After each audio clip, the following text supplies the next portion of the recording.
గతంలో మత్స్యకారులకి అక్విజేషన్ రామాయపట్నం పోర్టుకి ఆనుకొని మన కావలి నియోజకవర్గంలో ఎవరైతే ల్యాండ్స్ పోతూ ఉన్నాయో వాళ్ళకి కూడా ఇంతవరకు కూడా ఎటువంటి కమిట్మెంట్ అనేది ఇవ్వలేదు. ల్యాండ్స్ 23 లక్షలకి తీసుకుంటున్నామని చెప్పారు. కొంతమందికి అమౌంట్స్ కూడా వేస్తూ ఉన్నారు.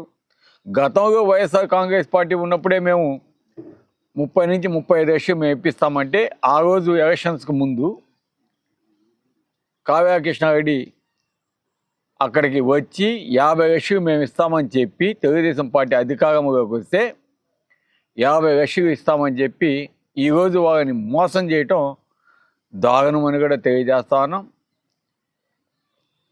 ఇది చాలా అన్యాయం. ఇప్పటికన్నా తెలుగుదేశం ప్రభుత్వం వారికి సరైన పరిహారం ఇవ్వాల్సిందిగా మేము తెలియజేస్తా ఉన్నాం.